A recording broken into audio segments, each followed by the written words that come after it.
Hello everyone, मैं हर्षित आप सभी का स्वागत करता हूं आपकी अपनी टेक्निकल पाठशाला में। आज की क्लास में जो टॉपिक हम लोग पढ़ने जा रहे हैं पावर सिस्टम में, तो वो बहुत इम्पोर्टेंट टॉपिक है ही। अगर आप लोग जॉब में जाते हैं, आपका सिलेक्शन हो जाता है, तब भी ये सारी चीज़ें आपको अपनी जॉब में देखने को मिलेंगी। और जो एग्ज़ाम आप लोग देंगे उसमें इससे बहुत सारे क्वेश्चन आपको देखने को मिलेंगे। तो बहुत अच्छे से ये टॉपिक आप लोग पढ़िएगा। मैं कोई बहुत कोशिश करूंगा कि आपको सब कुछ समझ में आए, ठीक है। तो हम लोग टॉपिक शुरू जो करने जा रहे हैं उसका नाम क्या है? Overhead insulator. इंसुलेटर होता क्या है? आप लोगों ने अपने घर के बाहर देखे होंगे जो पोल लगे होते हैं, या ट्रांसमिशन लाइन आप लोगों ने देखी होगी। तो जो ट्रांसमिशन लाइन जाती है उसके ऊपर हमने क्या लगाते हैं? पोर्सिलिन का या फिर ग्लास का या फिर स्ट्रीट लाइट का या एपॉक्सी रेसिन का हम इंसुलेटर लगाते हैं। इंसुलेटर हम लोग क्यों लगाते हैं, क्या उसका यूज होता है, क्यों वो लगाना जरूरी है, ये सब कुछ आज की क्लास में हम लोग देखेंगे। और कौन कौन से इंसुलेटर का हम लोग यूज करते हैं, कैसे ये सारे इंसुलेटर एक दूसरे से अलग हैं, कहाँ कौन सा इंसुलेटर लगेगा, वो आज की क्लास में हम लोगों को पढ़ना है, ठीक है। चलिए शुरू करते हैं आज की क्लास। हमारा जो टॉपिक है वो क्या है? Overhead insulator. इसके अंदर हम लोगों को क्या देखना है? Why do we need overhead insulator. Insulator की जरूरत हम लोगों को क्यों पड़ती है, सबसे पहले हम लोग ये जानेंगे, ठीक है। इंसुलेटर की जो जरूरत हम लोगों को पड़ती है, because we need to prevent the flow of current from transmission line to ground. जो हम इंसुलेटर लगाते हैं अपनी ट्रांसमिशन लाइन में, ट्रांसमिशन लाइन से कनेक्ट करके हम उसको लगाते हैं कहां पे? टावर पे। उसका जो यूज है वो क्या है कि जो हमारी ट्रांसमिशन लाइन जा रही है उसके अंदर हमारा वोल्टेज फ्लो कर रहा है, तो वो वोल्टेज जो है वो टावर के थ्रू फ्लो करके सारा का सारा ग्राउंड में ना चले जाए, उसको बचाने के लिए हम लोग क्या लगाते हैं? उसके बचाने के लिए हम लोग आते हैं इंसुलेटर, ठीक है। और क्यों लगाते हैं? So there must be an insulation present between the overhead line and tower। जो इंसुलेशन हम लोग किस किस के बीच में लगाते हैं? ओवरहेड ट्रांसमिशन लाइन और टावर के बीच में, जिसको हम इंसुलेशन के तौर पे यूज करते हैं, उसी को हम लोग क्या कहते हैं? उसी चीज को हम लोग कहते हैं ओवरहेड इंसुलेटर। इंसुलेटर का मतलब क्या होता है? इंसुलेटर का जो मतलब है वो ये है कि हमारी ट्रांसमिशन लाइन जा रही है टावर से कनेक्टेड, हमारी ट्रांसमिशन लाइन, अगर हमारा इंसुलेटर एब्सेंट है तो जो हमारा ट्रांसमिशन लाइन के अंदर क्या हो रहा है? वोल्टेज फ्लो कर रहा है, करंट फ्लो कर रहा है, वो सारा का सारा करंट टावर के थ्रू कहां चले जाएगा? ग्राउंड में चले जाएगा। तो वो जो हमारा करंट है वो ग्राउंड में ना जाए, वो आगे की तरफ फ्लो करे। उसी चीज को बचाने के लिए हम लोग क्या लगाते हैं? उसी को बचाने के लिए हम लोग लगाते हैं ओवरहेड इंसुलेटर्स, ठीक है। अब हम लोग देखेंगे इंसुलेटर की प्रॉपर्टी क्या क्या होती है। जो हम लोग इंसुलेटर बनाते हैं उसकी जो प्रॉपर्टीज है वो क्या क्या होनी चाहिए। अगर हम कोई इंसुलेटर बना रहे हैं तो उसकी कुछ प्रॉपर्टीज होंगी कि उसकी मैकेनिकल स्ट्रेंथ हाई होनी चाहिए, डाई इलेक्ट्रिक स्ट्रेंथ हाई होनी चाहिए, उसका इंसुलेशन रेजिस्टेंस हाई होना चाहिए, ठीक है। अब हम लोग ये देखेंगे, अब जो हमने टॉपिक देखा इसके बाद, और मैं आपको ये समझा दूं, आपको समझ में आ जाएगा। मैं आपको समझा रहा हूं, आप सब लोगों ने खेत देखे होंगे, तो खेत में आप लोगों ने देखा होगा जो हमारे टावर खड़े होते हैं बड़े बड़े, इस तरह की फॉर्म उनकी होती है, चार पोल से वो ऐसे होते हैं। तो अगर उनकी जो शेप होती है वो उस इस तरह की होती है, ठीक है। ये क्या है? ये है हमारा ग्राउंड, यानी कि जमीन।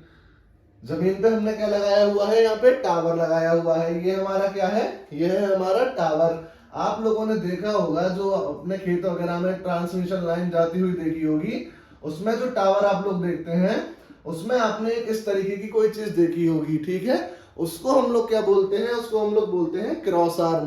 क्रॉस आर्म हम लोग क्यों लगाते हैं, इसका क्या यूज है, वो मैं आप लोगों को आगे पढ़ाऊंगा, ठीक है। फिर हम जो इससे क्रॉस आर्म से कनेक्ट करते हैं इसको हम क्या कहते हैं? इसी को हम लोग बोलते हैं ओवरहेड इंसुलेटर। और मैंने आप लोगों को अभी यहाँ पे क्या बताया? Insulation present between the overhead line and tower. ये हमारा टावर है, ये जो लाइन है ये हमारी टावर की लाइन है सॉरी। ये जो है ये हमारी क्या है? ट्रांसमिशन लाइन है। तो इस टावर के और इस ट्रांसमिशन लाइन के बीच में हमको क्या देखने को मिल रहा है? ओवरहेड इंसुलेटर देखने को मिल रहा है। तो ये ओवरहेड इंसुलेटर जो है वो किसकी तरह काम कर रहा है? Insulation between tower and transmission line, ठीक है। अब इसके बाद हम लोग क्या देखेंगे, प्रॉपर्टीज ऑफ ओवरहेड इंसुलेटर। तो जो पहली प्रॉपर्टी है हमारी वो क्या है, इसकी जो डाई इलेक्ट्रिक स्ट्रेंथ है वो कैसी होनी चाहिए, हाई होनी चाहिए, ठीक है। दूसरी जो हमारी प्रॉपर्टी है वो क्या है, mechanical strength must be high. Mechanical strength high होनी चाहिए। इस बात का क्या मतलब है कि हमारे जो इंसुलेटर हम लोगों ने बनाया है उसके अंदर से हम लोग क्या पास कर रहे हैं, ट्रांसमिशन लाइन अपनी पास कर रहे हैं, और ट्रांसमिशन लाइन के अंदर क्या है, बहुत हैवी वोल्टेज है। तो अगर इसमें बहुत हैवी वोल्टेज होगा तो इसका वजन भी ज्यादा होगा, सब कुछ होगा, और इसका टेम्परेचर भी ज्यादा होगा। तो इसकी जो मैकेनिकल स्ट्रेंथ है अगर वो हाई नहीं होगी तो अगर हमारा कभी टेम्परेचर बढ़ता है तो ये क्या हो जाएगा, ये टूट जाएगा, ठीक है। अब जो हमारा तीसरा है वो क्या है, insulation resistance must be high. कल मैंने आप लोगों को बताया था कि अगर हमारा रेजिस्टेंस हाई है तो हमारी जो करंट की वैल्यू होगी वो क्या हो जाएगी, कम हो जाएगी। तो अगर हम यहां से देखते हैं, अगर हमारी इंसुलेशन रेजिस्टेंस की वैल्यू घट जाएगी तो हमारी करंट की वैल्यू में क्या हो जाएगा, ये बढ़ जाएगी। अगर हमारी इंसुलेशन रेजिस्टेंस की वैल्यू बाई चांस घट गई तो हमारे करंट की वैल्यू क्या हो गई, बहुत ज्यादा बढ़ जाएगी। और अगर हमारी करंट की वैल्यू ज्यादा हो गई तो हमारी ट्रांसमिशन लाइन में क्या होगा, बहुत ज्यादा टेम्परेचर फ्लो करने लगेगा, मतलब ज्यादा करंट फ्लो करेगा तो ये ज्यादा हीट होगी, और अगर ये ज्यादा हीट होगी तो इससे क्या कनेक्ट है, हमारा इंसुलेटर कनेक्ट है, तो इसके भी फ्लैश ओवर या पिंचर होने की क्या हो जाएगी, संभावना हो जाएगी। और जब ये हमारा फ्लैश ओवर या पिंचर हो जाएगा तो हमारा करंट क्या करेगा, वो टावर के थ्रू कहां पहुंच जाएगा, ग्राउंड में पहुंच जाएगा। इसी चीज को बचाने के लिए हम क्या लगाते हैं, इंसुलेटर लगाते हैं, ठीक है। अब जो हमारा चौथा पॉइंट है वो क्या है, ability to withstand large temperature variation. होता क्या है, हमारी जो ट्रांसमिशन लाइन है ऐसा तो है नहीं कि एक कांस्टेंट वोल्टेज पे ही चल रही है। कहीं हम अपने ट्रांसमिशन लाइन में 11 केवी ट्रांसफर कर रहे हैं, कहीं 66 केवी, कहीं 33 केवी, कहीं 132 केवी, कहीं 220 केवी, कहीं 440 केवी, और सबसे जो अभी तक मैक्सिमम हमारा चल रहा है ट्रांसमिशन में, हम 765 केवी भी ट्रांसफर कर रहे हैं। उसी के साथ साथ हमारे करंट की वैल्यू क्या होती है, ज्यादा होती है। जब हमारे करंट की वैल्यू ज्यादा होगी तो हीट क्या होगी, ज्यादा होगी। तो यहाँ क्या होने देखने को मिलता है हमको, ओवर ट्रांसमिशन लाइन में टेम्परेचर वेरिएशन हमारा होता रहता है। और जब हमारा टेम्परेचर वेरिएशन हमको देखने को मिलेगा तो ये कैसी होगी, हीट होगी। अगर इसका टेम्परेचर बहुत ज्यादा बढ़ जाएगा तो हमारा जो ओवरहेड इंसुलेटर है इसके अंदर पंचर या फ्लैश ओवर होने की जो संभावना है वो बढ़ जाएगी। पंचर और फ्लैश ओवर क्या होता है वो मैं अभी आपको थोड़ी देर में बताऊंगा। अभी आप सिर्फ ये समझ लीजिए कि एक तरीके से ये हमारा खराब हो जाएगा और हमारा करंट टावर के थ्रू कहां पहुंच जाएगा, ग्राउंड में पहुंच जाएगा। तो ये एक तरीके से फेल हो जाएगा, जो इंसुलेटर का काम है हमारा, इंसुलेटर वो काम नहीं करेगा, ठीक है। अब हमारे किस किस मटेरियल के हम लोग इंसुलेटर बनाते हैं वो मैं आप लोगों को बताऊंगा, और कौन कौन से हमारे इंसुलेटर होते हैं, कहाँ कौन सा इंसुलेटर हम लोग यूज करते हैं वो मैं आप लोगों को बताऊंगा, ठीक है। अगर यहां तक आपको कोई दिक्कत आती है तो प्लीज कमेंट में जरूर बताइएगा, ठीक।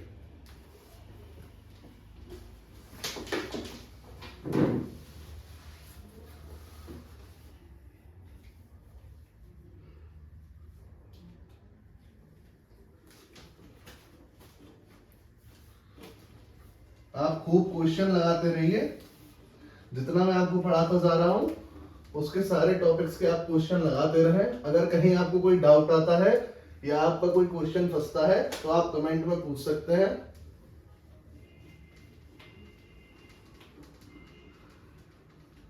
अब हम लोग क्या देखेंगे, overhead insulators are made up of, overhead insulators are made up of, कौन कौन से मटेरियल से हम लोग अपने इंसुलेटर बनाते हैं ये अब हम लोगों को देखना है।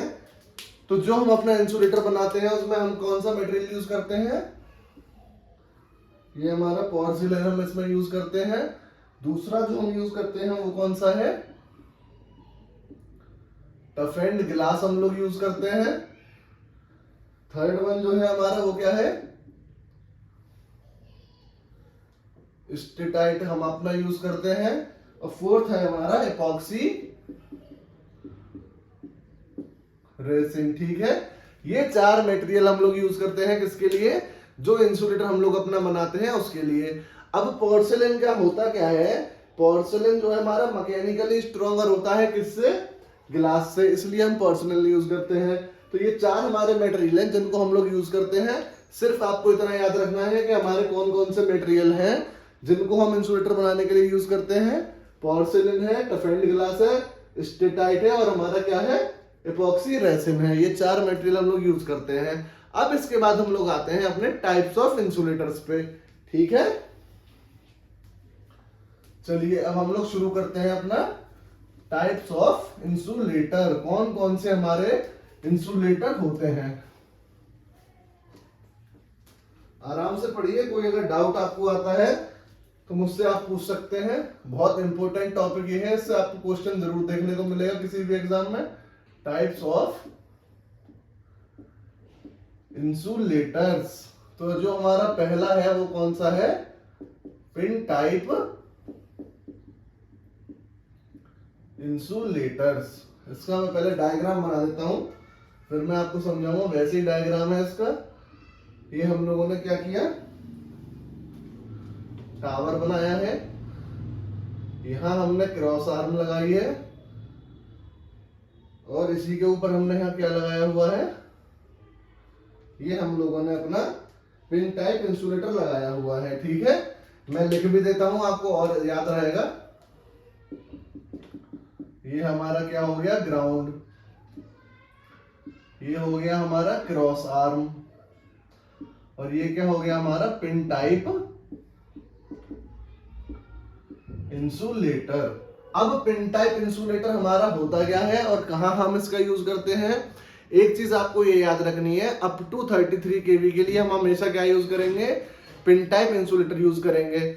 इसके ड्रॉबैक क्या है वो मैं आप लोगों को बताऊंगा। 33 से ऊपर हम इसको क्यों नहीं यूज कर सकते हैं वो मैं आप लोगों को बताऊंगा, ठीक है। होता क्या है इस इंसुलेटर के अंदर, ये भी डायग्राम में आपको बना के दिखा देता हूं यहाँ पे।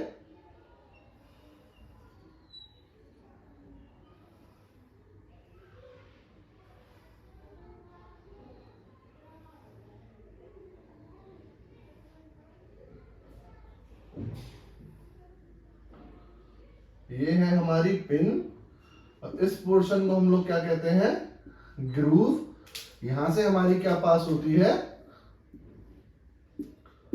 Transmission line. अब आपको ये ज्यादा अच्छे से समझ आएगा। हो सकता है आपने ऐसे इंसुलेटर लगे देखे भी हो। इसका जो साइज डिक्रीज हो रहा है ये इसलिए होता है कि अगर मान के चलिए बारिश हो रही है, यहां अगर बारिश होती है तो अगर हम इसको उल्टा रख दें, अगर सबसे छोटा ऊपर उससे बड़ा ऊपर फिर उससे ऐसे अगर इसको हम लगाते हैं तो इन सब के ऊपर क्या होगा, पानी आएगा।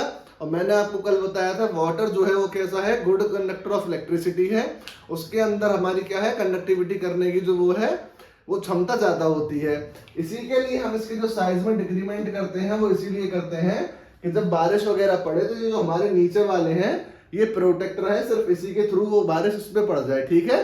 तो इनको बचाने के लिए हम इसका साइज जो है, शेप जो है वो इस तरीके की इसको हम देते हैं। ग्रूव का जो यूज है, ग्रूव का अगर आपसे कोई यूज पूछे कि हमारे इंसुलेटर में हम ग्रूव क्यों यूज करते हैं, तो ग्रूव का केवल यूज होता है ट्रांसमिशन लाइन को उसके अंदर से हम लोग पास करते हैं, ठीक है। ग्रूव का काम है कि हमने ट्रांसमिशन लाइन ग्रूव के थ्रू पास की हुई है। अब आप लोग देखेंगे यहाँ एक पिन लगी हुई है और जो इंसुलेटर मैं आपको पढ़ा रहा हूं उसका नाम क्या है, पिन टाइप इंसुलेटर है। आप लोग देख पा रहे हैं कि इस पिन के थ्रू ये इंसुलेटर क्या है, लटका हुआ है, मतलब कनेक्टेड है हमारे टावर से, ठीक है। जैसे ये जो यहां से आप समझेंगे ये हमारा टावर है, ये क्रॉस आर्म है और ये क्या है हमारी, यही हमारी पिन है, ठीक है। और ये ऊपर जो है हमारा क्या है, इस तरीके की शेप का इंसुलेटर हमारा होगा और यहां से ग्रुप में से हमारी ट्रांसमिशन लाइन जाएगी। तो अब हम लोग क्या देखेंगे, this insulator is placed on the top of the tower. इस इंसुलेटर को हम लोग क्या लगाते हैं, टावर के टॉप पे हम इसको लगाते हैं with the help of A pin. Pin की मदद से हम इसको वहां कनेक्ट करते हैं, ठीक है। It is called pin type insulator, इसीलिए हम इसको क्या बोलते हैं, पिन टाइप इंसुलेटर बोलते हैं। और ये जो हमारी इतनी सारी 1 2 3 4 लगाई हुई है, इनको हम लोग क्या बोलते हैं, इसी को हम लोग बोलते हैं शेल। इसका काम क्या है शेल का, ये पिन टाइप इंसुलेटर में हमने इतने शेल लगाए हुए हैं, ये आप समझिए। जब मैं आपको सस्पेंशन और स्ट्रेन टाइप इंसुलेटर पढ़ाऊंगा तो उसमें मैं आपको शेल को ज्यादा बेहतर तरीके से समझाऊंगा, ठीक है। अब आप देखिए, groove is the portion insulator where transmission line passes. मैंने आपको पहले ही बता दिया कि जो हम ग्रूव यूज करते हैं वो किसके लिए यूज करते हैं, ट्रांसमिशन लाइन को पास करने के लिए, और ग्रूव का कोई भी यूज नहीं है, ठीक है। As seen from the diagram of shell keep on decreasing from top to bottom. हम लोग डायग्राम में क्या देख पा रहे हैं कि जो हमारे शेल हैं वो ऊपर से नीचे की तरफ क्या हो रहे हैं, उनका साइज जो है वो कम होता जा रहा है, ठीक है। It is so because to top shell protects the below shell from rain water. ऐसा हम लोग किस लिए कर रहे हैं, मैंने आपको पहले ही बता दिया। ये जो ऊपर वाला शेल है, ये नीचे वाले शेल्स को, जो हमारा बारिश का पानी होता है, उससे प्रोटेक्ट करने के लिए हम इसको इस शेप में बनाते हैं, ठीक है। Pin type insulator can be used up to 33 kV, not beyond that. ये आप पॉइंट लिख लीजिए। Pin type insulator are made up of to use up to 33 kV। ये आपको याद रखना है। अभी तक मैंने आपको जितना पढ़ाया उतने में से आपको सिर्फ ये याद रखना है कि जो हमारा पिन टाइप इंसुलेटर है उसके अंदर ग्रूव का जो काम है वो सिर्फ इतना है कि उसके अंदर से ट्रांसमिशन लाइन पास करेगी। शेल हमारे जो डिक्रीमेंट होता है टॉप टू बॉटम, वो इसलिए होता है कि जो हमारा बारिश का पानी है उनसे नीचे वाले शेल हमारे बचे रहें। तीसरा जो पॉइंट आपको याद रखना है वो क्या याद रखना है, 33 kV तक हम इसको यूज कर सकते हैं। और इसका क्या याद रखना है, it is a cheapest insulator. ये क्या है, हमारा सबसे सस्ता इंसुलेटर होता है। पिन टाइप्स में क्या खर्चा है, हमारी सिर्फ पिन लगी हुई है और कोई खर्चा तो हमारा इसमें है नहीं। शेल लगे हुए हैं, उसमें एक ग्रूव हमने निकाला हुआ है जिससे ट्रांसमिशन लाइन पास हो रही है, और एक पिन पे हमने ये सबको टांग दिया है। मान के चलिए जैसे ये मेरे हाथ में एक पिन है, ठीक है, ये पिन मान लीजिए ये पिन है, और इससे मैंने ये इंसुलेटर लटका दिया। तो इसमें खर्चा क्या है, हमने ये बनाया है, इसको एक पिन पे हमने लटका दिया है, बस इतना ही खर्चा है, ठीक है। If we want to increase the voltage rating more than 33 kV, मैंने आप लोगों को बताया कि अगर हम 33 kV से ज्यादा अपने वोल्टेज को बढ़ाना चाहते हैं तो क्या होगा। मान के चलिए इसको आप एक मिनट के लिए ऐसा मान लीजिए कि ये हमारा उल्टा है, ठीक है। ये पिन कहाँ है, ऊपर है, ये नीचे की तरफ मैंने ऐसे करके पकड़ा हुआ है। तो 33 kV तक अगर हम वोल्टेज इसमें दे रहे हैं तो नंबर ऑफ शेल कितने हैं, कम होंगे। लेकिन होगा क्या, अगर मैं 33 kV से ऊपर इसको ले जाना चाहूँ, मान के चलिए 132 kV में करना पड़े, तो मुझको ये नंबर ऑफ शेल बढ़ाने पड़ेंगे। तो इस पिन पे क्या होगा, लोड पड़ेगा। अब इस पिन का हो क्या सकता है कि जैसे वोल्टेज फ्लो हो रहा है हमारा 132 kV, तो इस पिन पे बहुत ज्यादा लोड पड़े, वजन ज्यादा हो जाए, और ये पिन क्या हो सकती है, टूट सकती है। तो इसीलिए आपको याद रखना है कि पिन टाइप इंसुलेटर सिर्फ 33 kV तक हम यूज करते हैं। किस लिए, क्योंकि अगर 33 kV से ज्यादा हम लोग यूज करेंगे तो उसके अंदर हमको नंबर ऑफ शेल्स क्या करने पड़ेंगे, बढ़ाने पड़ेंगे, और नंबर ऑफ शेल अगर हमारे बढ़ेंगे तो पिन पे क्या पड़ेगा, लोड पड़ेगा, और हमारा इंसुलेटर क्या हो सकता है, टूट सकता है, पिन हमारी टूट सकती है, ठीक है। So if we want to use the insulator for more higher voltage then we use suspension type insulator. अगर हमको 33 kV से ज्यादा का ट्रांसमिशन लाइन हम अपनी पास करनी है इंसुलेटर से, तो हम क्या करेंगे, हम एक सस्पेंशन टाइप इंसुलेटर लगाएंगे। अब सस्पेंशन टाइप इंसुलेटर क्या होता है वो हम लोग पढ़ेंगे। पहले आप लोग देखिए, पिन टाइप इंसुलेटर में मैंने आपको क्या बताया, एक मैंने आपको बताया ग्रूव जिसका काम है सिर्फ ट्रांसमिशन लाइन को पास करना। दूसरा मैंने आपको बताया पिन, क्यों, क्योंकि इसका नाम ही पिन टाइप इंसुलेटर है, तो जो इंसुलेटर है वो पिन के मतलब पिन के सपोर्ट से लटका हुआ है। तीसरा मैंने आपको बताया 33 kV तक हमारा ये पिन टाइप इंसुलेटर काम करेगा। क्यों करेगा वो मैंने आपको बता दिया। चौथा क्या मैंने आपको बताया, ये हमारा सबसे सस्ता इंसुलेटर होता है, ठीक है। अब इसके बाद हम लोग कौन सा देखेंगे, इसके बाद हम लोग देखेंगे सस्पेंशन टाइप इंसुलेटर। इसमें आपको कोई डाउट आता है या कुछ समझ में ना आए, अगर आप क्वेश्चन लगाए, आपका क्वेश्चन ना लगे तो प्लीज मुझे कमेंट में जरूर बताइएगा, ठीक है। अब इसके बाद हम लोग क्या देखेंगे, suspension type insulator. Suspension type insulator हमारे कौन से इंसुलेटर होते हैं, जिसको हम 33 kV से ज्यादा के लिए यूज कर सकते हैं, उन्हीं को हम लोग क्या कहते हैं, सस्पेंशन टाइप इंसुलेटर हम उसको कहते हैं, ठीक है।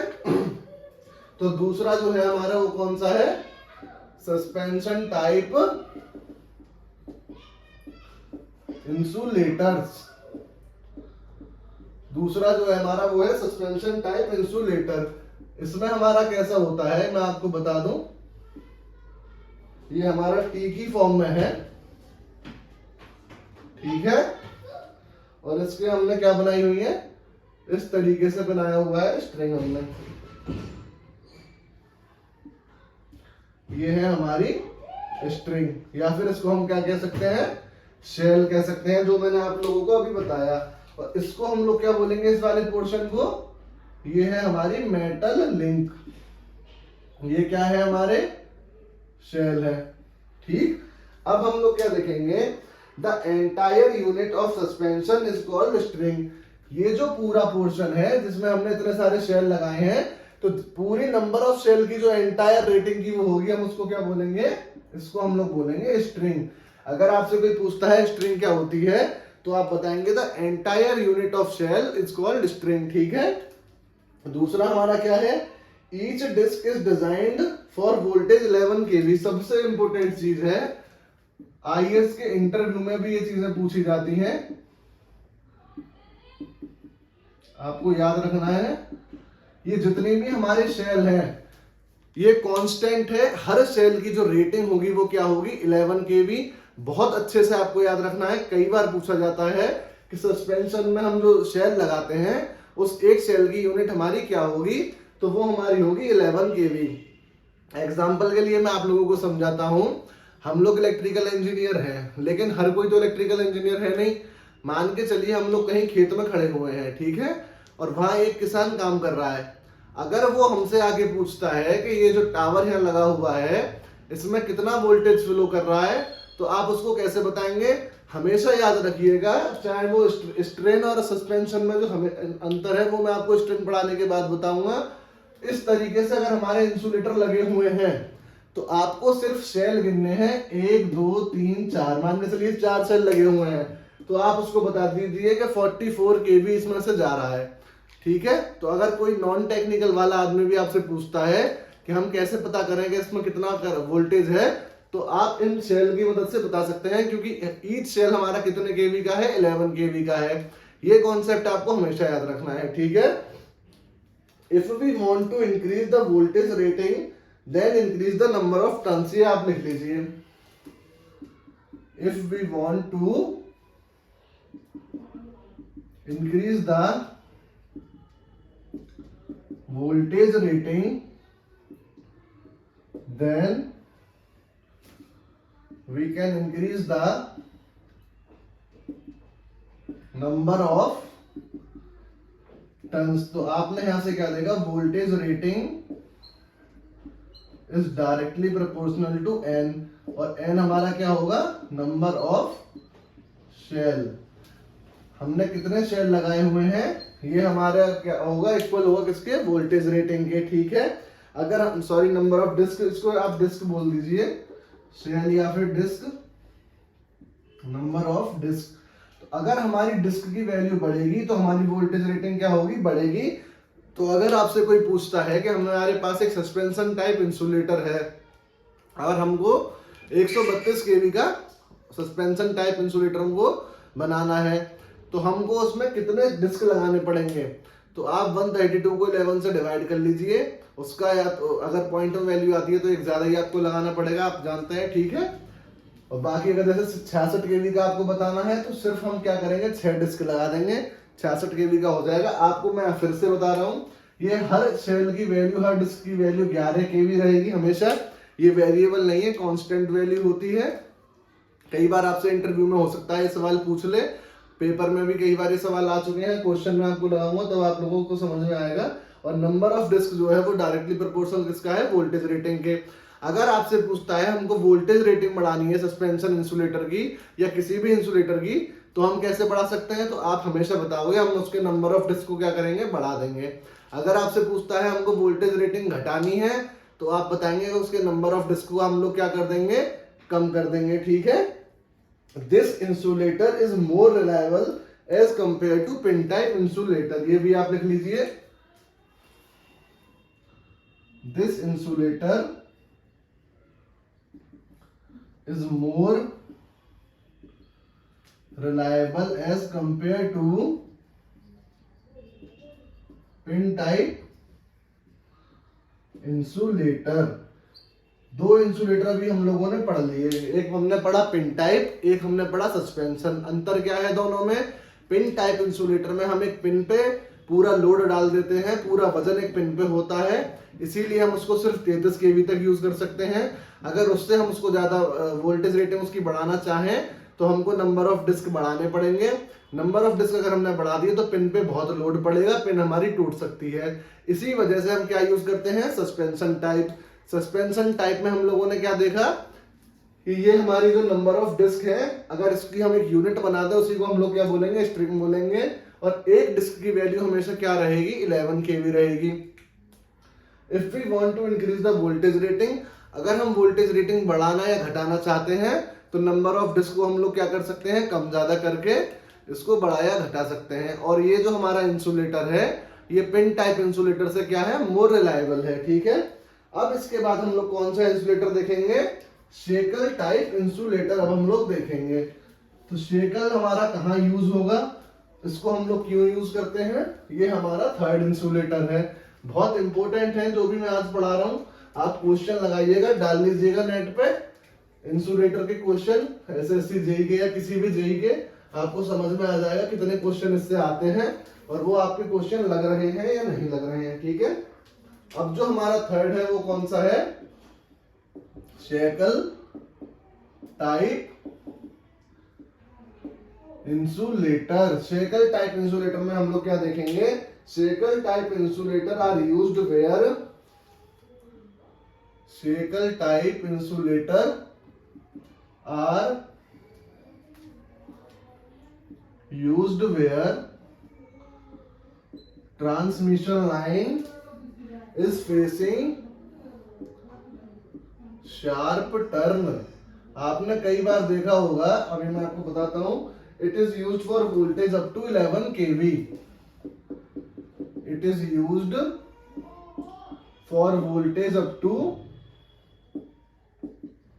11 केवी। ठीक है, अब आपको मैं समझाता हूं। आपने अपने जहां भी आप लोग रह रहे हो गली के बाहर देखा होगा, मान के चलिए आपके घर की गली है और आपकी गली के बाहर सिर्फ पोल लगे हुए हैं, फिर वहां बाहर से पोल से लाइट आपकी गली के अंदर भी पोल लगे हुए हैं, उन पोल्स पे आ रही है। तो आपने देखा होगा इतने बड़े बड़े हमारे इंसुलेटर लगे होते हैं। ठीक है, बहुत छोटे छोटे इस तरीके के वो इंसुलेटर हमारे होते हैं। ठीक है, पहला ये, फिर ये, इस तरीके से बहुत छोटा सा ही होता है वो, इतना बड़ा इंसुलेटर हमारा होता है। तो उसका काम क्या होता है? उसमें भी यहाँ एक पिन होती है। ठीक है, तो मान के चलिए जैसे यहाँ से ट्रांसमिशन लाइन आ रही है, ये ग्रूव है हमारा, तो इसको जब लाइन को हमको ये अगर इसको सीधा जाना था तब हमको इस इंसुलेटर की कोई जरूरत नहीं है। तब हम कौन सा इंसुलेटर लगाएंगे? तब हम लगाते हैं स्ट्रेन इंसुलेटर।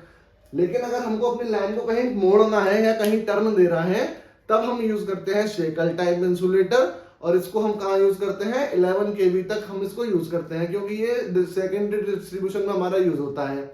जब हम अपनी डिस्ट्रीब्यूशन लाइन को ले आते हैं प्राइमरी से सेकेंडरी में, तब हम इसको यूज करते हैं। 11 केवी से कम पे ये यूज होता है, 11 केवी तक इसका हम यूज करते हैं। ठीक है, तो आपको सिर्फ इससे ये दो ही पॉइंट याद रखते हैं कि शेकल टाइप हमारा कहाँ लगेगा? जहां हमको शार्प टर्न लेना होगा। दूसरा 11 केवी तक। अगर यहाँ आपसे क्वेश्चन पूछता है कि एक ट्रांसमिशन लाइन है जो 11 केवी की है और उसको हमको शार्प टर्न देना है, तो हम कौन सा इंसुलेटर लगाएंगे? तो आप बताएंगे हमारा शेकल टाइप। वहीं अगर आपसे पूछता है कि 132 केवी की ट्रांसमिशन लाइन है और उसको हमको शार्प टर्न देना है, तब आपका आंसर क्या होगा? स्ट्रेन टाइप इंसुलेटर, जो कि हम इसके बाद पढ़ेंगे। ठीक है, तो चलिए अब हम लोग चलते हैं स्ट्रेन टाइप इंसुलेटर पे। वो पढ़ के फिर ये टाइप्स ऑफ इंसुलेटर वाला कॉन्सेप्ट हमारा खत्म हो जाएगा। ठीक है, कोई भी चीज आपको समझ में ना आए प्लीज मुझे कमेंट में जरूर बताइएगा, मैं रिपीट कर दूंगा। बिल्कुल भी परेशान ना हो, खूब अच्छे से आप लोग पढ़िए। ठीक है, अब जो हमारा फोर्थ है वो क्या है? Strain type insulator. Strain type insulator हमारा क्या होता है? If there is any requirement to turn the transmission of rating more than 11 kV। मैंने बिल्कुल अभी आप लोगों को बताया कि अगर 11 kV से ज्यादा की ट्रांसमिशन लाइन को हमको टर्न करना है, उसके लिए हम कौन सा यूज करेंगे? उसके लिए हम लोग यूज करेंगे स्ट्रेन टाइप इंसुलेटर। ये आप लिख ही लीजिए, काम करिए। This insulator is used when the transmission line takes sharp turn more than voltage rating of 11 kV। अगर हमारी जो ट्रांसमिशन लाइन है वो 11 kV से ज्यादा की है और तब हमको उसको शार्प टर्न कहीं देना है, तब हम लोग यूज करेंगे स्ट्रेन टाइप। अगर 11 kV की है या उससे कम है, तब आप लोगों को याद रखना है हम यूज करेंगे कौन सा? Shackle type insulator. और क्या है इसमें? Used for higher than 11 kV। Strain type insulator is much similar to that of suspension. अब मैं आपको बोला था जब सस्पेंशन पढ़ा रहा था कि हमारा सस्पेंशन और स्ट्रेन में क्या अंतर है, वो मैं आप लोगों को पढ़ाऊंगा। हमेशा याद रखिएगा, कोई आदमी अगर सीधा चल रहा है, ठीक है, तो आप उसको क्या बोलेंगे? ये कहां जा रहा है? स्ट्रेट जा रहा है। तो स्ट्रेट से क्या याद रखेंगे आप? स्ट्रेन। ठीक है, स्ट्रेट और स्ट्रेन। तो समझ जाइएगा कि अगर हमारे जो इंसुलेटर है वो हॉरिजॉन्टली अगर लगा हुआ है तो हम उसको क्या बोलेंगे? स्ट्रेन। या इसका याद रखने का तरीका है, अगर कोई हमारा वर्टिकली चीज है तो इसको हम लोग बोलते हैं सस्पेंशन।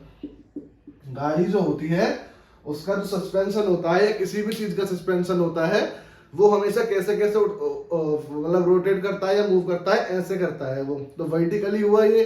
तो आपको ये हमेशा याद रखना है। कई बार ये क्वेश्चन पूछा जाता है कंफ्यूज करने के लिए, बच्चे कंफ्यूज हो भी जाते हैं कि स्ट्रेन टाइप जो है उस जैसे आपको कोई रोड पे खड़ा कर देगा या फिर इंटरव्यू में आपको फोटो दिखा देंगे, अगर हमारे इंसुलेटर इस तरीके से लगे हुए हैं,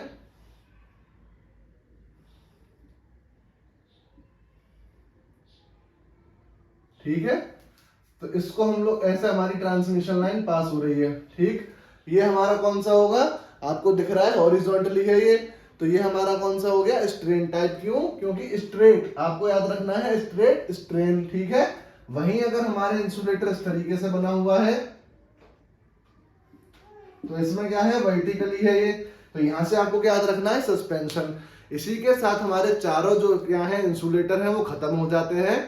अब इसके बाद क्या आता है हमारा? इसके बाद हमारे आते हैं फ्लैश ओवर और पंचर। ये बहुत इंपॉर्टेंट है। ये तो हो गए हमारे इंसुलेटर। इंसुलेटर का मैंने आपको पहले ही बता दिया, इंसुलेटर हम लोग क्यों यूज करते हैं। इंसुलेटर का जो हम लोग यूज कर रहे हैं वो कर रहे हैं एक इंसुलेशन की तरह। टावर और ट्रांसमिशन लाइन के बीच में एक इंसुलेशन का काम करता है हमारा इंसुलेटर। ठीक है, और हम क्या यूज कर रहे हैं? जो हमारी ट्रांसमिशन लाइन अगर उसको कहीं हमको टर्न करना है तो हम क्या यूज कर रहे हैं? इंसुलेटर का यूज हम लोग कर रहे हैं। अब ये हमारा फ्लैश ओवर और पंचर क्या है, ये हम लोगों को देखना है। ठीक है, ये भी इंपॉर्टेंट टॉपिक है, इससे भी आपको क्वेश्चन देखने को मिलेंगे। मैं क्वेश्चन कराऊंगा आपको खुद ही, तब आपको दिखाऊंगा flash over and puncture. Puncture से तो आपको समझ ही आ रहा होगा, साइकिल होती है, बाइक होती है, पंचर हो जाता है, उसका मतलब क्या है कि वो अब हमको सही ही करना पड़ेगा। अगर पंचर बहुत सारे एक ट्यूब में हो जाते हैं तो वो टायर बदलना पड़ता है। अब तो ट्यूबलेस टायर आने लग गए, वरना पहले जो ट्यूब होता था उसमें जब बहुत सारे पंचर हो जाते थे तो हमारा साइकिल जो सही करता था वो हमको कह देता था कि ये ट्यूब अब बेकार हो गया, ये पूरा ही पंचर है, इसको बदल के अब दूसरा डलवा लो। तो पंचर तो हमारा ये होता है कि कोई चीज बिल्कुल ही खत्म हो जाना। ठीक है, फ्लैश ओवर क्या होता है वो मैं आप लोगों को बताता हूं। पहले मैं यहाँ पे डायग्राम बना देता हूं, वही वाला अपना। ये हमारा टावर, ये हमारी क्रॉस आर्म, ये है हमारा इंसुलेटर। फिर से मैं लिख देता हूं एक बार, ये है हमारा ग्राउंड, ये है हमारा टावर, ये है हमारी क्रॉस आर्म और ये है हमारा पिन टाइप मान लेते हैं। चलो इसको ये पिन टाइप ही, क्योंकि इसको हम हमेशा ऊपर लगाते हैं पिन टाइप इंसुलेटर, ठीक है, और कुछ तो नहीं है इसमें। और इसके ऊपर ये हमारी क्या जा रही है, ट्रांसमिशन लाइन हमारी पास हो रही है, इससे यहाँ हमारा क्या हो जाएगा, ग्रूव हो गया ये, ठीक। और ये हमारी ट्रांसमिशन लाइन यहाँ से जा रही है। अब पंचर क्या होता है, because of high voltage the air around the insulator gets ionized. ये जो हमारी ट्रांसमिशन लाइन है ये 11 केवी की हम लोग मान लेते हैं, 11 केवी की है या फिर 33 केवी तक मान लेते हैं, क्योंकि हमारा क्या है, पिन टाइप इंसुलेटर है, 33 केवी तक हो सकती है। मान के चलिए इसमें 33 केवी का वोल्टेज जा रहा है। अगर 33 केवी यहाँ वोल्टेज हमारा जा रहा है तो ये बहुत एक अच्छे अमाउंट का वोल्टेज है, इसको हम हाई वोल्टेज में काउंट करेंगे, ठीक है। तो जब यहाँ से हाई वोल्टेज हमारा जा रहा है तो इसके जो आसपास की जो एयर है ये क्या हो जाती है, आयोनाइज्ड हमारी हो जाती है, ठीक है। यहाँ जो हमारी आसपास है एयर जो है वो कैसी नेचर की हो जाती है, कंडक्टिंग नेचर की हो जाती है। यानी कि हमारा होना क्या चाहिए, ये जो ट्रांसमिशन लाइन जा रही है सिर्फ इसमें वोल्टेज और करंट फ्लो होना चाहिए, लेकिन बहुत ज्यादा हाई वोल्टेज की वजह से होता क्या है कि जो आसपास की जो यहाँ एयर है वो भी कैसी हो जाती है, वो कंडक्टिव नेचर की हो जाती है, यानी कि वहां भी हमारा क्या है, करंट फ्लो होने लग जाता है। उसके बाद क्या होता है, and ionized air behaves as a conducting medium due to which current from transmission line starts to flow into the tower through in the form of arc। अब हुआ क्या, ये हमारी ट्रांसमिशन लाइन जा रही है, मानो 33 केवी की ट्रांसमिशन लाइन है, हाई वोल्टेज की ट्रांसमिशन लाइन है, ठीक है। अब ये इतना हाई वोल्टेज होने की वजह से जो इसके आसपास की जो एयर है ये हमारी आयोनाइज्ड हो गई। इसके आयोनाइज्ड होने से क्या हो गया कि हमारा जो मीडियम है वो कैसा हो गया, आसपास का आयोनाइज्ड, यानी कि बस इतना आप समझिए कि ये जो रीजन है यहाँ भी अब वोल्टेज और करंट क्या हो रहा है, फ्लो हो रहा है। तो आर्क की फॉर्म में हमको क्या देखने को मिलता है कि यहां से एक वोल्टेज और करंट हमारा कहां पहुंच जाता है, ग्राउंड में फ्लो होने लग जाता है। इसी प्रोसेस को हम लोग क्या बोलते हैं, फ्लैश ओवर। डिफाइन आप लिख लीजिए, due to which current from transmission line starts to flow into the tower. चलो मैं आपको लिखवा ही देता हूं अच्छे से, because of high voltage the air gets ionized and ionized air behaves as a medium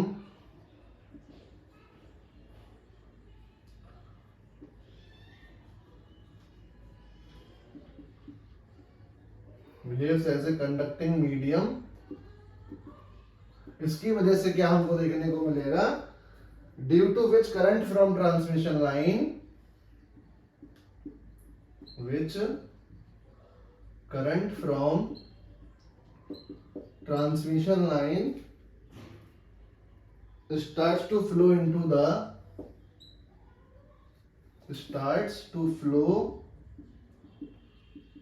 the tower through in the form of arc। This is called flashover of insulator। This is called flashover of insulator, ठीक है। फिर से मैं आपको समझाता हूं flash over हमारा क्या होता है। यहां हमने टावर लगाया हुआ है, ये हमारी क्रॉस आर्म है, इसके साथ हमने क्या लगाया हुआ है, इसी के ऊपर पिन टाइप इंसुलेटर, और उसके ऊपर से हमारी क्या जा रही है, ट्रांसमिशन लाइन जा रही है। ट्रांसमिशन लाइन के अंदर क्या है, हाई वोल्टेज हमारा फ्लो हो रहा है। हाई वोल्टेज की वजह से जो इसके आसपास का रीजन है वो कैसा हो जाता है, आयोनाइज्ड हो जाता है। Because of high voltage the air gets ionized and ionized air behaves as a conducting medium. ये जो मीडियम है हमारा, मतलब ये जो एरिया है ये आयोनाइज्ड हो चुका है और एक कंडक्टिंग मीडियम की तरह काम कर रहा है। Due to which current from transmission line, इसकी वजह से क्या होता है, ट्रांसमिशन लाइन में जो करंट है start to flow into the tower, वो टावर में फ्लो करने लग जाता है through in the form of arc. और वो हमारे लिए फिर कैसा हो गया, वो उसको ये केस को हम लोग बोलते हैं फ्लैश ओवर ऑफ पिंचर। फ्लैश ओवर का मतलब आर्क है, यहाँ पे आर्क का मतलब लाइट है, तो इसीलिए इसका नाम क्या रखा गया, फ्लैश ओवर। जहां हमारी लाइट जलती है फ्लैश हो रही है, मतलब आर्क की फॉर्म में ही हमको दिखेगा सॉरी, इसीलिए इसका नाम हम लोगों ने क्या रखा है, फ्लैश ओवर ऑफ इंसुलेटर। अब पंचर क्या होता है वो हम लोग देखेंगे, ठीक है। इसको हम मिटा देते हैं। इसमें आपको कोई भी समस्या आती है तो आप पूछ लीजिएगा, इससे बहुत क्वेश्चन आते हैं फ्लैश ओवर और पंचर से। आपसे पूछेगा कि अगर हमारी ट्रांसमिशन लाइन जो पास हो रही है और इंसुलेटर के पास का जो एरिया है वो अगर आयोनाइज्ड हो जाता है और जो करंट है वो ट्रांसमिशन लाइन से टावर में फ्लो करने लग जाता है, तो इस प्रोसेस को हम लोग क्या कहेंगे, तो आप बता देंगे भैया इस प्रोसेस को हम लोग कहेंगे फ्लैश ओवर। फिर वो आपसे पूछेगा कि अच्छा चलो फ्लैश ओवर तो ठीक है, लेकिन अब हमको ये बता दो कि पंचर क्या होता है। तो पंचर में आप उसको क्या बताओगे, puncture takes place at voltage higher than that of flash over voltage. Puncture takes place at voltage higher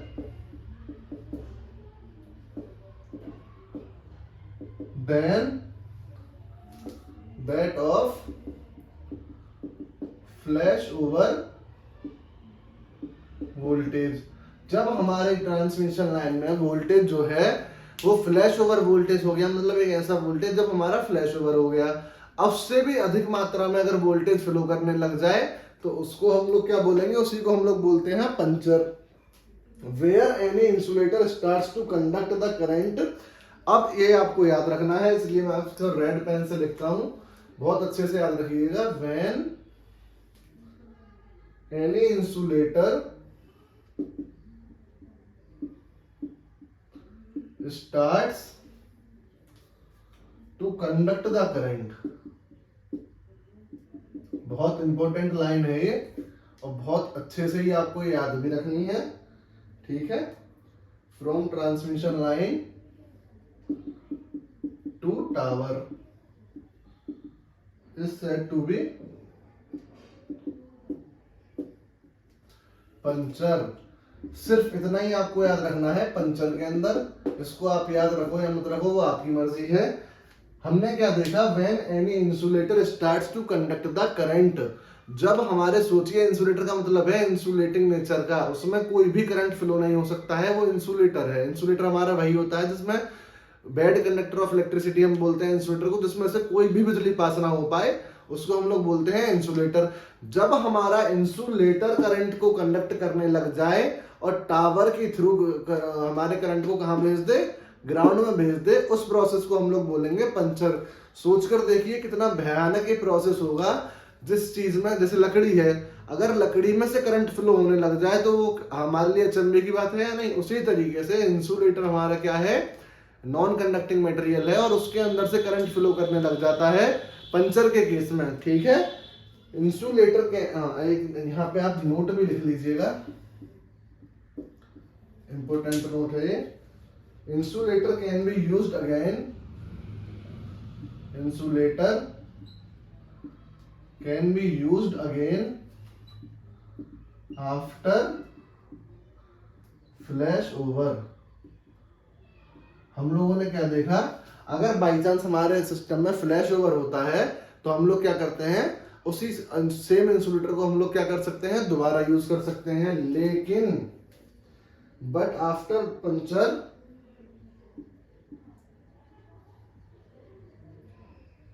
the insulator can't be reused and it is need to be replaced। बस आपको puncture से दो चीज याद रखनी है कि सोचकर देखिए, पंचर हमारा इतना खतरनाक है, जो हमारा इंसुलेटर है उसी के थ्रू जो हमारी ट्रांसमिशन लाइन उससे कनेक्ट है, पहले वो करंट इंसुलेटर में आएगा, फिर टावर के थ्रू वो ग्राउंड में पहुंच जाएगा, ठीक है। ये हो गया हमारा पंचर का प्रोसेस। अब फ्लैश ओवर के बाद, जैसे फ्लैश ओवर हो गया, फिर हमने अपना सारा वोल्टेज मेंटेन कर लिया, सब कुछ सही हो गया। उस इंसुलेटर को हम सही करा के फिर से यूज कर सकते हैं, कब? जब फ्लैश ओवर होगा। लेकिन अगर एक बार चीज हमारी पंचर हो गई, आपको याद रखना है कि अगर पंचर हो गया तो हम उस सेम इंसुलेटर को यूज नहीं कर सकते हैं, हमको एक नया इंसुलेटर सिस्टम में लगाना पड़ेगा, ठीक है। इसी के साथ हमारे इंसुलेटर, टाइप ऑफ इंसुलेटर और किस किस चीज से हम अपने इंसुलेटर को बनाते हैं और हमारे फ्लैश ओवर और पंचर का कॉन्सेप्ट खत्म हो गया है। जब मैं आप लोगों को क्वेश्चन लगवाऊंगा तभी हमारे फ्लैश ओवर, पंचर, जितने भी मैंने आपको इंसुलेटर पढ़ाए, इन सब से कितने क्वेश्चन आए हैं और किस किस में क्वेश्चन आया है वो भी मैं आप लोगों को पढ़ाऊंगा। बहुत इंपॉर्टेंट टॉपिक है। मैं बार बार कुछ चीजों को इसलिए बोलता हूँ, आपको लगता होगा कि शायद आप बोर हो जाते हो कि बार बार एक ही चीज, लेकिन जो चीज बहुत इंपॉर्टेंट है वो मैं चाहता हूँ कि बार बार आप सुनो, आपके दिमाग में बैठ जाए चीजें, तो आपको याद हो जाए। उसी तरीके ये कॉन्सेप्ट है जिनसे क्वेश्चन पूछा ही जाता है, तो आपको ये बहुत अच्छे से याद रखना है। इसके बाद क्या होता है, एक हमारी होती है स्ट्रिंग एफिशिएंसी। स्ट्रिंग एफिशिएंसी हम लोग क्यों कैलकुलेट करते हैं वो अब हम लोग देखेंगे, और स्ट्रिंग एफिशिएंसी होती क्या है। यहां तक में कोई दिक्कत हो तो कमेंट में जरूर बताइएगा, ठीक है। और आपके जो भी दोस्त हैं तैयारी कर रहे हैं, आप उनको भी बता सकते हैं कि एकदम फ्री ऑफ कॉस्ट में यहाँ पे पढ़ा रहा हूँ, कोई आपसे पैसा नहीं लिया जाएगा और पूरा कंप्लीट सिलेबस में आपको पढ़ाऊंगा। एक एक सब्जेक्ट आपका यहाँ कंप्लीट कराया जाएगा, ठीक है। ऐसा नहीं है एक दो सब्जेक्ट पढ़ा के बाद में आपको छोड़ दूंगा। और जितनी भी आपकी जॉब्स वैकेंसी निकलती रहती हैं उस पर भी मैं वीडियो आपकी डालता रहूंगा, ठीक है। अब जो आता है हमारा टॉपिक वो क्या है, स्ट्रिंग एफिशिएंसी। एफिशिएंसी का जो फॉर्मूला होता है वो आप लोगों को पता ही होगा, हमारा क्या होता है, आउटपुट बाय इनपुट। और स्ट्रिंग एफिशिएंसी का जो हमारा फॉर्मूला है वो क्या है, total string voltage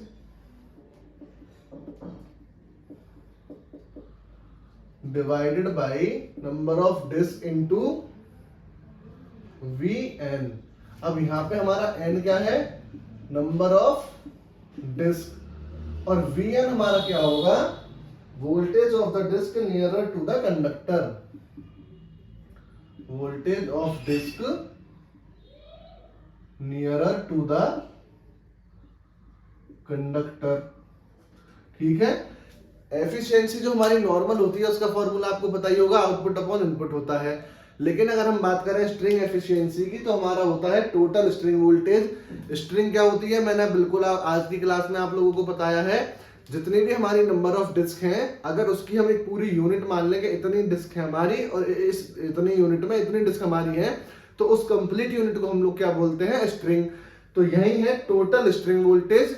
total voltage कितना है एक स्ट्रिंग का, जैसे मान के चलिए हमने 6 डिस्क लगाई हैं तो टोटल कितना हो गया 66 kV अपॉन एन। एन हमारा क्या है, नंबर ऑफ डिस्क, कितनी डिस्क हमारी उसमें लगेंगी, 6 लगेंगी, तो एन कितना हो गया 6। Vn हमारा क्या है, voltage of disc nearest to the conductor. जो हमारी ट्रांसमिशन लाइन जा रही है तो उसके पास जो सबसे पहले जो लेयर हमारी इंसुलेटर की आ रही है या जो स्ट्रिंग आ रही है या जो डिस्क आ रही है उसका जो वोल्टेज होगा उसको हम लोग कहते हैं Vn, ठीक है। तो इसको जो हम कैलकुलेट करेंगे, मान के चलिए हमने लिया 3 disc and all the 3 disc have equal voltage across it, ठीक है। अब हम लोग क्या करेंगे, स्ट्रिंग एफिशिएंसी कैलकुलेट करते हैं। हमने माना हमारे पास 3 डिस्क हैं, ठीक है, और 3 वोल्टेज है इसका, तो यहां से ये हमारा कैंसिल हो गया, यहाँ क्या आ गया 100% हमको क्या देखने को मिली, स्ट्रिंग एफिशिएंसी देखने को मिली है। String efficiency represents how the uniform, string efficiency represents how the uniform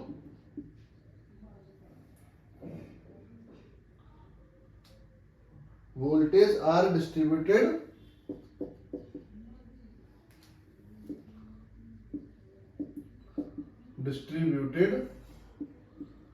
across the string। हमारी अगर आपसे कोई पूछता है कि स्ट्रिंग एफिशिएंसी होती क्या है, तो आपको बताना है कि जो हमारी स्ट्रिंग एफिशिएंसी है वो ये रिप्रेजेंट करती है कि जो हमारी स्ट्रिंग है उसके अंदर डिस्क लगी हुई है। जैसे मैं आपको फिर से एक बार बता देता हूं, मान के चलिए ये हमारी डिस्क लगी हुई है, ठीक है। इनको चारों डिस्क को मिला के हमारी क्या बन गई, स्ट्रिंग बन गई। अब इस स्ट्रिंग के अंदर जो string efficiency represents how the uniform voltage are distributed across the string. इस पूरी स्ट्रिंग के अंदर वोल्टेज किस तरीके से कितने यूनिफॉर्मली फ्लो कर रहा है वो कौन डिसाइड करता है, वही डिसाइड करती है हमारी स्ट्रिंग एफिशिएंसी। और स्ट्रिंग एफिशिएंसी को इंप्रूव करने का जो मेथड है वो क्या है, 3 हमारे मेथड होते हैं। How to improve string efficiency, पहला, दूसरा, तीसरा। पहला जो है हमारा वो क्या है, by reducing the value of M, value of M by reducing C S, by reducing C S. जो हमारा कैपेसिटेंस होता है, ये हमारा जो टावर है, क्रॉस आर्म और इसके बीच का जो है हमारा सी एस होगा, इसको एक तो हम कम करके क्या कर सकते हैं, अपनी स्ट्रिंग एफिशिएंसी बढ़ा सकते हैं। दूसरा, कैपेसिटर ग्रेडिंग करके, इंसुलेटर या फिर कैपेसिटर ग्रेडिंग करके हम लोग क्या कर सकते हैं, अपनी जो स्ट्रिंग एफिशिएंसी है उसको बढ़ा सकते हैं। तीसरा जो है हमारा वो क्या है, GAURD गार्ड वायर या फिर स्टैटिक शील्डिंग, शील्डिंग मेथड। ये हमारे 3 मेथड है किसके, किस तरीके से हम अपने स्ट्रिंग एफिशिएंसी को बढ़ा सकते हैं। ये आपको याद रखना है, हो सकता है एग्जाम में पूछ ले आपसे कि हम किस तरीके से स्ट्रिंग एफिशिएंसी बढ़ा सकते हैं, by reducing the value of M, या फिर जो हमारी कैपेसिटेंस की वैल्यू है उसको घटा के हम क्या कर सकते हैं, स्ट्रिंग एफिशिएंसी बढ़ा सकते हैं। दूसरा, इंसुलेटर और कैपेसिटर की ग्रेडिंग करके, ग्रेडिंग में मैंने आपको बताया था यूनिफॉर्म कर देंगे जो वोल्टेज फ्लो हो रहा है, या फिर कैपेसिटर और इंसुलेटर जो है हमारे उसके अंदर से इंसुलेटर ग्रेडिंग अगर हम करेंगे तो हम ये श्योर करेंगे कि उसके अंदर से कोई करंट या वोल्टेज फ्लो ना हो, मतलब पंचर या फ्लैश ओवर की कंडीशन ना हो। तीसरा जो है गार्ड वायर या फिर स्टैटिक शील्डिंग मेथड करके हम लोग जो हमारी क्या है स्ट्रिंग एफिशिएंसी है उसको हम लोग बढ़ा सकते हैं। जितनी ज्यादा हमारी स्ट्रिंग एफिशिएंसी होगी उतना हमारे सिस्टम के लिए क्या है, अच्छा होगा। तो आज की क्लास में हम लोग सिर्फ इतना ही पढ़ेंगे। आज की क्लास में हम लोगों ने पढ़ा इंसुलेटर, और हम लोगों ने देखा किस किस तरह के इंसुलेटर हम लोग यूज करते हैं अपने पावर सिस्टम में, ठीक है। फिर हम लोगों ने देखी स्ट्रिंग एफिशिएंसी।